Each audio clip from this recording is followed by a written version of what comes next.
The series just shifted gears.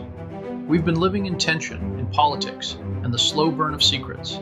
But now the book pulls everyone sideways through time again, this time to Egypt, where a Zorathian, masquerading as a priest, has been running the Nile on artifact power for what sounds like a very long time. Before we get there, Freshek makes a decision that crosses a line he cannot uncross. The Kren assassin, who's been held together by hot peppers and sheer contempt for everyone around him, finally snaps, and someone pays for it. This episode is where characters start revealing exactly what they're willing to do. Turns out the answer is quite a lot. Here we go. Drimis's apartment was smaller than Castor expected for someone with her apparent rank. Cozy, though, with pale crystalline light washing over shelves cluttered with scrolls, data slates, and little brass trinkets shaped like ships. Roger had already made himself at home, muttering while he scrolled through files on Drimis's workstation. Sarah, stretched out on a cushioned bench by the wall, was asleep, or at least doing a wonderful impression of it. Roger squinted at the screen. So let me get this straight. A peace negotiation that had stalled for, what, decades, suddenly fast-tracks because somebody whispers that the Kren delegation might verify some artifact nobody else even knew was on station property, and everyone just let them near it? He grunted, stabbing a finger at the interface. This stinks of a setup. Either someone inside the council wanted the Kren to see it, or the Kren knew something they weren't supposed to. Drimis, perched on the edge of a chair across from Castor, let out a low whistle. You're sharper than you look, Detective. Not all of that is in the records. Yeah, well, not my first rodeo. Roger muttered, digging deeper. Drimis tilted her head. Rodeo? What's the relationship between quantities got to do with your investigation? Castor leaned in. He said rodeo, not ratio. Earth saying, it means he's done this before. And Roger's not wrong in his thoughts. But what about the Oblivion Covenant? Everyone keeps tossing the name around like it's supposed to mean something, but no one really explains it. Drimis sighed and laced her fingers together, she said with a half smile. I could learn Earth idioms from you all day, Castor. As for the Covenant, it's not the kind of thing we talk about. Not in public, not often even in private. They began as a political faction, small, secretive, but influential. They believed the Kren would win in open war, so they pushed for drastic measures. Like what? Like dismantling and destroying our own empire before the Kren could. Ending the Zorathian expansion, sabotaging our Ark missions, erasing any chance of galactic dominance. They thought destruction was the only path to universal survival. But how will the Zorathian Empire's destruction save the universe? It deals with our portal technology. Not like the artifact, but the Zorathian created portals between galaxies. Her hand brushed his arm as she spoke, a gesture more intimate than the subject warranted. The Kren, double helix DNA like yours, don't fare well through portals. They're trapped in this galaxy unless they assimilate Zorathian DNA. Castor nodded. And Sarah's family? Drimis hesitated, glancing toward her sleeping friend. She doesn't know everything. I haven't had a chance to tell her. But yes, her line is tied to the Covenant. One of her ancestors was a founding member. It's a stain most would try to bury, but Sarah, she carries it without even knowing the whole truth. So what, you're telling me she's got treason in her bloodline? That's supposed to matter to me? Drimis's lips curved into a teasing smile. It doesn't have to, hero. Unless you're afraid of being on the wrong side of history when she decides what she is. Castor gave her a flat look, but Drimis only leaned back, eyes glinting with mischief. You're curious, though. I can see it. You want to know if she's your ally, your rival, or maybe something more dangerous. Roger turned in his chair, catching the tail end of the exchange. If you two are done with your little soap opera, some of these files look scrubbed. Someone made sure the trail about the Kren and that artifact goes cold. He tapped the screen hard. which means either your council doesn't have a clue what's going on, or they're neck deep in it.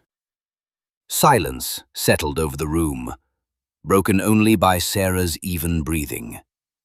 Castor frowned, watching Sarah stir slightly, her purple hair spilling over her cheek.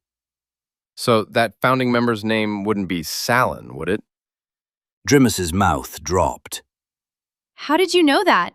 You must be cyclic. She gushed as she reached for his arm again. Castor maintained control over that limb this time by getting it just out of reach. I believe you mean psychic, not cyclic. But no, I'm not. The book took Sarah and myself on a trip, and we saw Salin talking to this other woman named Freydis.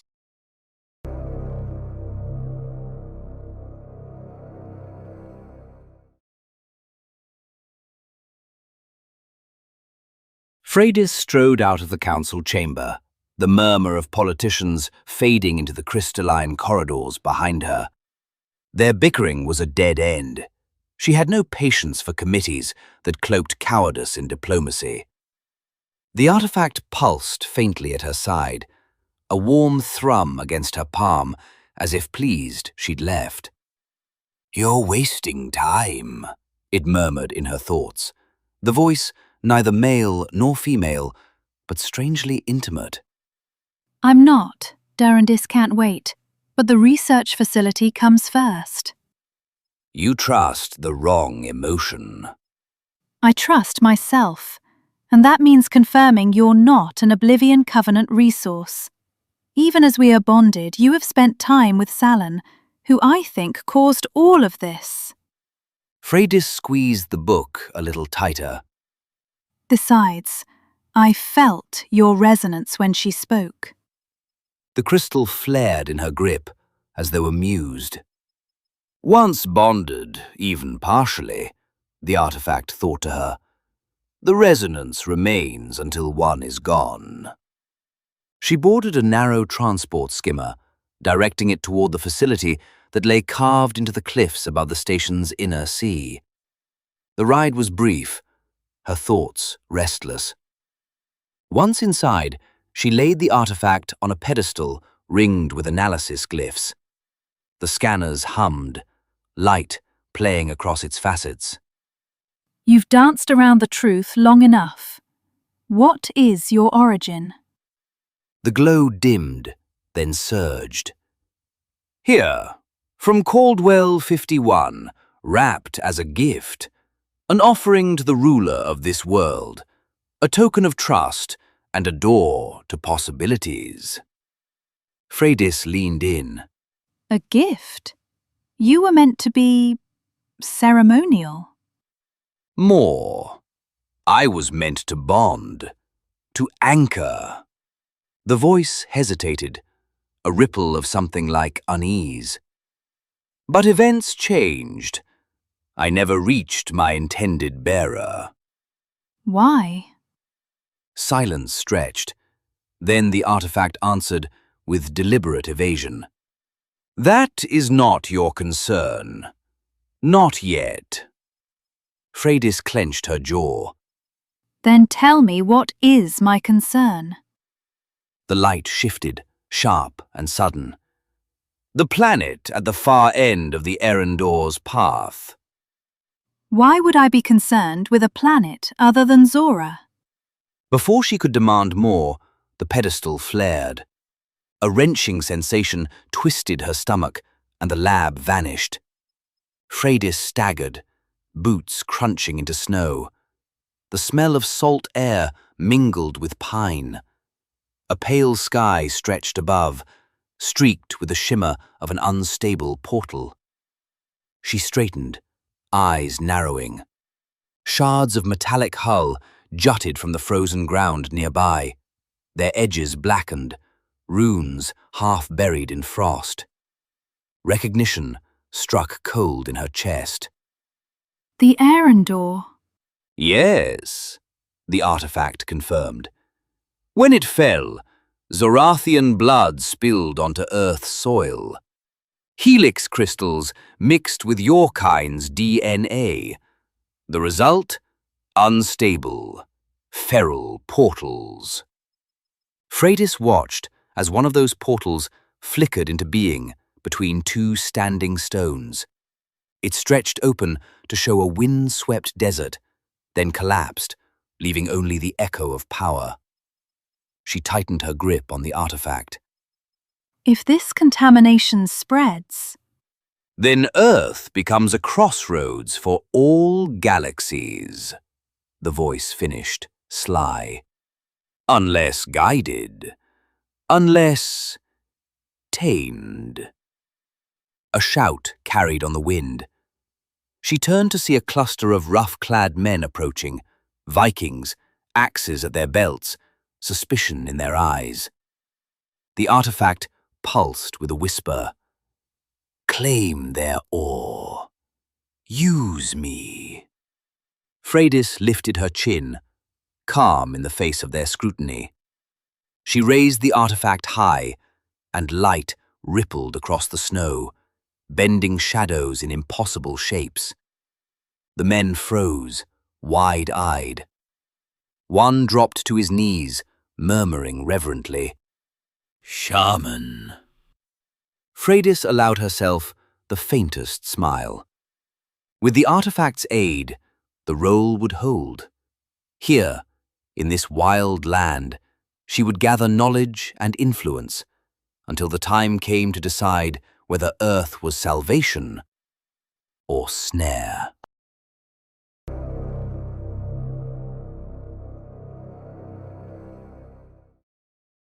Vrashek stood alone at the cracked window of the warehouse, the city's neon haze casting restless colors across his face. The sweet burn of peppers still lingered on his tongue, a strange echo of life pulsing through veins that had grown too fragile in this alien air. He clenched his fists, jaw tight. I must reach Oryx Station. The others are useless. Oblivion Covenant bunglers. Humans stumble into fortune, but I can still salvage this. For cycles, discipline had ruled him, protocol above impulse. The Kren Collective did not tolerate lone wolves. Every action was to serve the chain, the purpose, the war. And yet, Vrashek exhaled, a slow hiss between his teeth. Damn the chain. Damn protocol. The collective needs Conash Rel, and only I have the will to claim it. He tapped his wrist comm, a faint hum sparking as he switched to a frequency forbidden without strict clearance. Static filled the air, then resolved into the low, guttural tone of a Kren voice. Designation Vrashek. You breach regulation. This channel is restricted to delegation heads. I don't care. Listen carefully. The artifact has moved beyond our reach on Earth. I require immediate extraction to Oryx Station. Otherwise, our plan fails. Triel Vaughn will keep the artifact, and we lose our chance to stride across galaxies. The Zorathian Empire remains intact, unconquered. There was a pause, heavy and disapproving. You presume much. Your orders were to remain planetside until... Until nothing.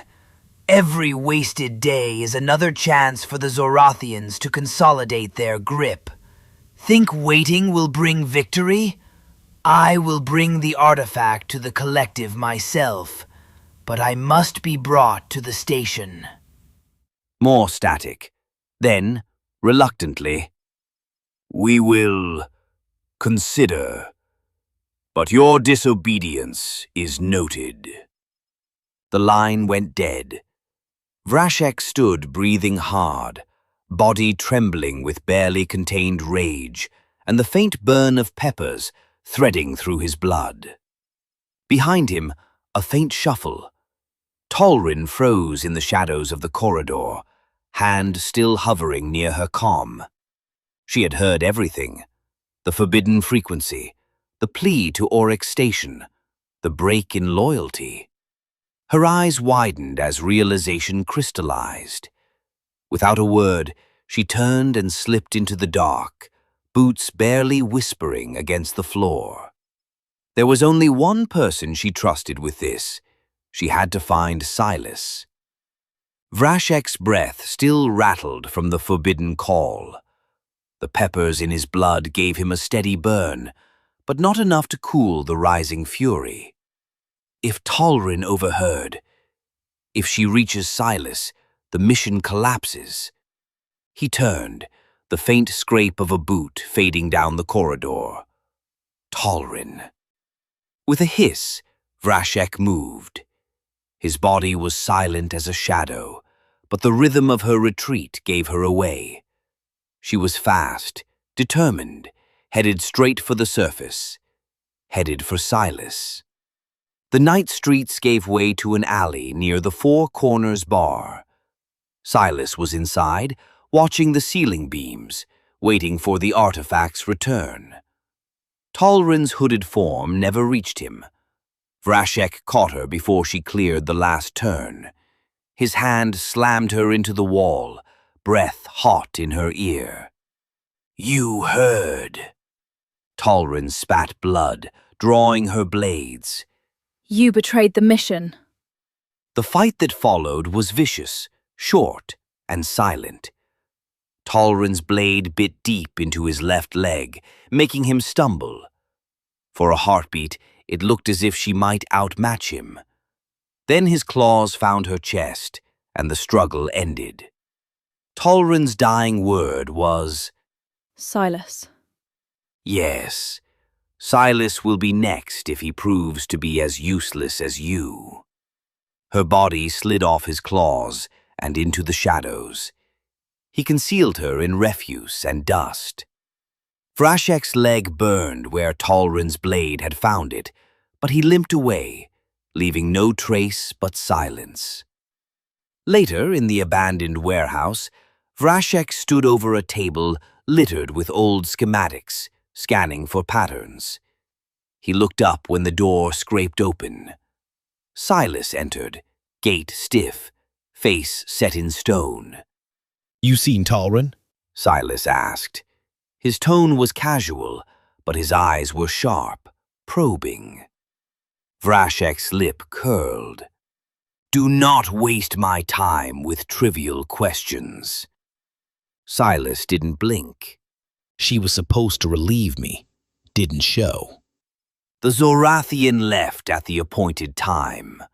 I know not, nor care where she is." The words hung like a wall. Silas stared at him a moment longer, his gaze lingering on Vrashek's leg, wrapped in bandages. Then he grunted and turned his back to Vrashek and the schematics. The silence between them pressed heavier than stone. Vrashek allowed himself no flicker, no tell, but inside the peppers still burned, and Talrin's last breath clung to his ears like music.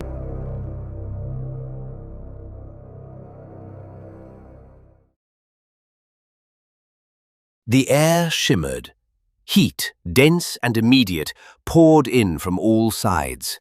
Dust, incense, and sun. The group blinked hard as the modern world dissolved into columns of carved sandstone and torchlight. They stood in a vast chamber, its walls etched with glowing hieroglyphs that shifted faintly, as if alive. A man in gold and white robes stood before them, skin like burnished bronze, eyes glimmering with something not entirely human. In his hands rested a familiar shape, sleek, metallic, and pulsing faintly like a living heart. The book. "It doesn't matter whose side she is on, Earthling," the priest said, his voice echoing like a chant in a temple. "She does not hold the book." Roger's jaw dropped. Oh no, another book! Sarah shook her head slowly, eyes wide. No, the same one. We're in a different time. The priest turned and studied Sarah, then his head inclined toward her. Yes, sister, you are correct. That word, sister, made the air crackle. Sarah's eyes flickered to violet. She could feel him now, his pulse, his frequency, Zorathian, older strain, tightly controlled. He radiated both discipline and madness. Drimus found her voice first. But how did you get the same artifact? The priest smiled, a slow, knowing thing. Sister, once recovered from the unbeliever, my mission was for guidance and purpose. I was chosen to interpret its will and to guide my people in its light.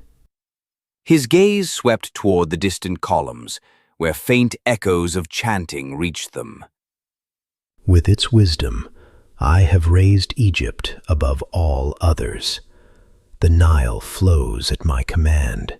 The stars align at my word. Roger muttered. Well, that's humble. The priest ignored him. His gaze turned toward Castor, studying him the way one might study a prophecy come to life. Now, brother, it is your time. The book has crossed the void to find its rightful bearer. You will return it to its place among the stars. Castor swallowed hard. I didn't ask for any of this. The priest's lips curved faintly. Neither did I, but destiny rarely waits for consent. He raised the artifact, Conash Rel, and the chamber trembled. The hieroglyphs along the wall flared, reshaping into star maps, not of Earth, but of something far beyond. Drimus stepped back, eyes darting between Sarah and Castor. He's activating it, Castor said. Sarah's hand shot to Castor's arm. No, it's recognizing him. And as the air thickened with energy, Castor felt it too. A pulse that wasn't his, yet somehow was. The crystalline petal in his pocket began to hum, and he reached for it. The priest's hand lowered, but the air didn't still. The light in the chamber began to ripple, as though water and sand had merged into the same fabric. Drimus lifted her hand toward a drifting speck of dust. It shimmered as her fingers passed through. Wait, this isn't dust. It's data. Sarah turned sharply, scanning the chamber. No, not exactly data. It's memory. The edges of the room wavered. Columns stretched and collapsed, merging with silhouettes of skyscrapers and neon lights, then back again into sandstone and torch glow. The air itself seemed to hum in 1,000 voices at once. We're not fully here. We're between. The resonance hasn't finished anchoring us. Castor looked around, heart hammering. Through the flickering haze, he saw ghost images forming, vast geometric lines spanning oceans, glowing faintly in every direction. One arced east, another west, another south, until they all converged on a single blinding point far out in the darkness of space. Drimus shielded her eyes. Those are ley lines. Not ley lines, portal threads. Anchors between where Conash Rel has been and where it remembers.